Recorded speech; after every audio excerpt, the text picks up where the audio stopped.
His spectacles bounced with his vehement nod. "Right away, sire." Confused, I watched as he hurried to the door I'd fallen through.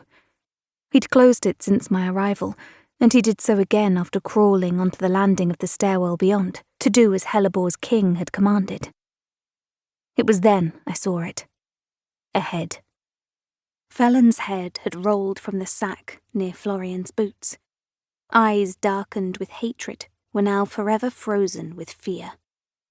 A glimpse of long brown hair revealed another head inside.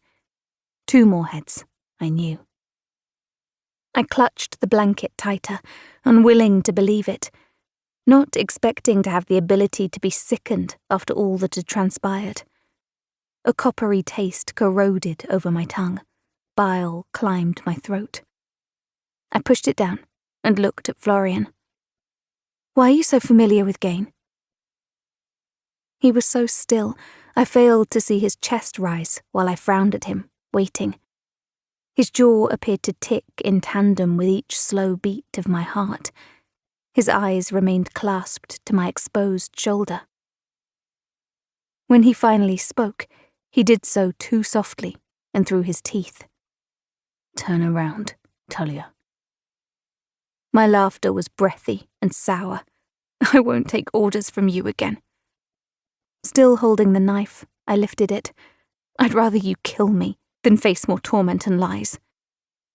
I was proud that, despite my struggle to stay standing, my voice was steady. Softer than I'd have liked, but steady nonetheless. Florian didn't smirk, or so much as blink. I would have assumed he hadn't heard me at all, until his gaze met mine. He studied my eyes as if they'd changed, as if trying to read every blood-stained memory I'd carry forever if I somehow survived him. Then he moved to my side. I stepped back, unable to trap a cry when I trod on a fallen book. Blistering pain shot up my back. I curled at the waist, tripping on more rotting books as I tried in vain to get away from yet another monster. But the monster crouched before me. I froze, hunched over and breathing between gnashed teeth like the wounded animal I was. Unbalanced and dizzied, the knife was easily taken from my fingers. It was tossed aside with a clang that made me tense.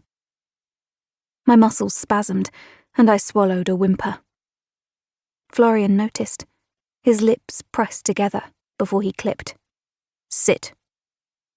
When I merely continued to glare, his jaw loosened. "Talia, sit down."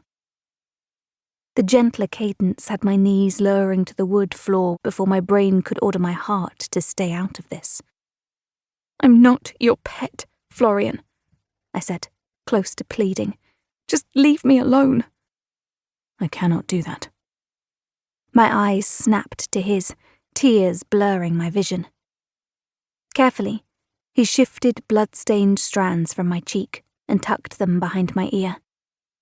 It took all the remaining strength I had to keep from recoiling and curling closer. "What do you want?" I croaked. "If you wish to finally kill me, then here's your chance. I'm hardly in a position to fight." Foolish words to say, but all I wanted was to crumple to the floor and sink into oblivion.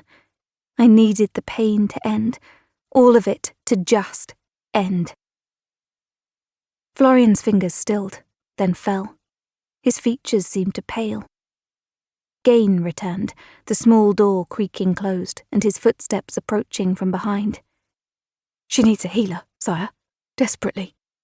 Florian took the cloak from him, his gaze never leaving mine. He draped the rippling violet velvet that was once Relina's around me, the blanket long stuck to the wounds on my back. "A witch might even be able to remove it if we hurry." There was no removing any of what had happened. The eerie calm to Florian's tense energy in his voice said he knew it. "That will be all, Gain." I recognized that calm. It was the type that warned the beast beneath his skin was about to climb free, to tear limbs from frozen bodies. Florian stood, taking my hand with him. But I couldn't do it. not because of who. To keep listening to this audiobook, I've left you a link in the description so you can do it, at no cost thanks to Audible's 30-day free trial.